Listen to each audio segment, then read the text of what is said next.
Netypicky štedrý a bohatý Ježiško navštívil aj peticu materských a základných škôl v meste Partizánske. Radnica mesta sa rozhodla s cieľom zefektívniť a zatraktívniť vyučovací proces pre žiakov 11 interaktívnych tabulí.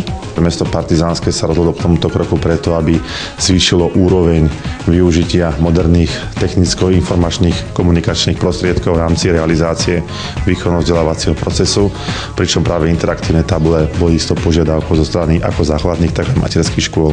V podstate to vyplynulo ako požiadavka z konferencie školskej, ktorá bola v januári minulého školského roku a vyslovili tam požiadavku predovšetkým riaditeľky materských škôl, že by boli veľmi radi, keby mohli takouto technikou v škole disponovať.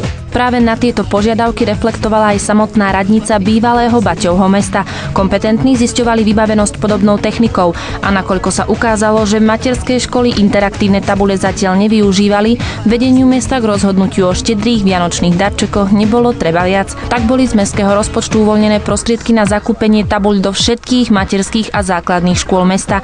Následné využitie bude v oboch druhoch zariadení široké. Práve to budú výučbové programy, prostredníctvom ktorých budú spoznávať svet. Budú tam geometrické tvary, bude to z oblasti prírody, environmentálnej výchovy. Široká oblasť.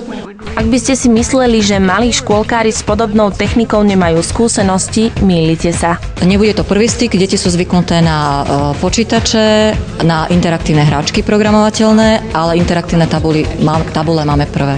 Reakcia je aj zo strany pedagógov veľmi pozitívna, pretože je to naozaj pomôcka, ktorá teda je veľmi dobrá a deti ju využijú. Vieme, že dnes sa deti moc nechcú učiť a že práve aj toto môže byť taký zaujímavejší spôsob výuky na tých hodinách. Sa veľmi z toho tešíme, nielen teda my základiaci, ale aj deti z materských škôlok, pretože pevne verím, že to pomôže k takému zvýšeniu záujmu o učenie a k zlepšeniu výchovno-vzdelávacieho procesu. Práca s takouto modernou pomôckou má samozrejme aj pridané hodnoty, ktoré sa odzrkadľujú najmä na prístupe žiakov či malých žiačikov k výuke. Predovšetkým je to jedna z najmodernejších teda pomôcok interaktívnych pre výučbu a dá sa povedať, že v súčasnej dobe, keď teda veľa žiakov s počítačmi už od toho najnižšieho veku pracuje, sú aktívnejší, viacej ich to baví. Samozrejme, že to prináša pre učiteľa trošičku komplikácie, čo sa taká prípravy vyučovacej hodiny, ale zase je to na tej hodine také pestrejšie, zábavnejšie a žiaci sú takí aktívnejší.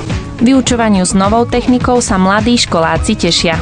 Tak určite dobre, bolo to výhodnejšie, ak robiť cez počítač tým, že sa rovno môžete vlastne dotykom posúvať po tabuli a určite sa s tým dobre pracuje a aj lepšie sa s tým učí. Hlavne geometria na zobrazovanie rodných predmetov, ale aj angličtina a dobre sa s tým cez internet pracuje a cez rôzne iné programy. Učili sme sa angličtinu, písali sme všelijaké príklady,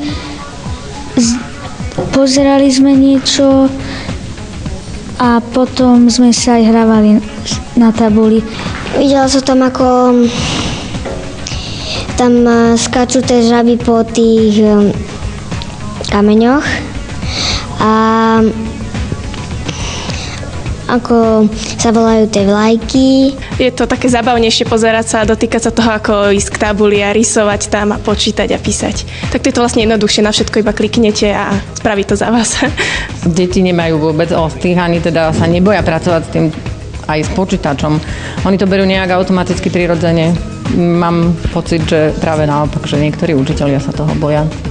Aj preto pre učiteľov mesto zabezpečilo aj zaškolenie z metodiky práce s touto technickou študijnou výmoženosťou. Pozvali sme všetky riaditeľky materských škôl z celého regiónu, pozvali sme riaditeľov našich základných škôl, aj základných škôl z regiónu a toto školenie sme už predstihol spravili ešte predtým, než sme tie tabule zakúpili. Napriek tomu pedagógovia oceňujú prínos takejto pomôcky uľahčujúcej výchovno-vzdelávací proces. Z pohľadu učiteľa má určite každá práca s technikou výhody, pokiaľ to sa naučí využívať a poukáže tým deťom to, čo je výhodné a uľahčí im prácu. Budeme sa snažiť o to, aby ju využívali na všetkých predmetoch. Samozrejme, že takým tým predmetom, ktorý ho využíva, sú jazyky, ktoré už aj s tým pracujú pani učiteľky, a takisto na hodinách matematiky, na hodinách informatiky, ale ako ste mali možnosť vidieť v tých ukážkach krátkych, tak vlastne na každom predmete je táto tabula využiteľná. Napríklad tej geometrie. Výhody sú v tom, že nemusíme, dajme tomu, keď chceme množstvo tých trojuholníkov narysovať, v papieri by nám to trvalo veľmi dlho. Ale sú softvery, kde narysujem ten trojuholník, stačí chytiť jeden vrchol z trojuholníka alebo nejakého štvorca a môžeme to hýbať, tak ako sme to ukázali aj tu na tejto tabuli. Takže tá výhoda oproti papieru je zase v tomto. Veľká výhoda to je, že tam napríklad v matematike vidieť množstvo riešení a na tom papieri, kým by som to zistila, tak ich musím narysovať o mnoho viac a trvalo by to. Jednou z výhod novej modernej tabule je fakt, že informácie v nej sa dajú ukladať, a teda žiaci si s učiteľmi môžu predchádzajúce cvičenia na nej opakovať, načítavať a využívať. A keby sme to spätne si prehrali, tak môžeme ukázať deťom chyby, ukázať, upozorniť ich, označiť tie chyby, môžu sami si potom vlastne vidieť, čo robili, znovu prehrávať. Ďalšou novinkou môže byť aj interaktívne overovanie vedomostí žiakov, a teda neobľúbené skúšanie. Prednedávno sme boli na otvorenej hodine základnej školy Klatovinovej Vsi. Existujú k tomu tzv. Hlasovacie zariadenia, kde žiak priamo na otázku, ktorá je na interaktívnej tabuli, tým hlasovacím zariadeniam zaškrtáva alebo teda klika na správnu odpoveď a učiteľ má spätnú väzbu okamžite, koľky žiaci z prítomných v triede správne odpovedali, aj ktorí to boli, ktorí nesprávne odpovedali. Takže to skúšanie je veľmi rýchle a spätná väzba je okamžitá. Myslím si, že moderné informačno-komunikačné prostriedky sú dnes trendom, ktorý sa využíva v rámci celej Európy.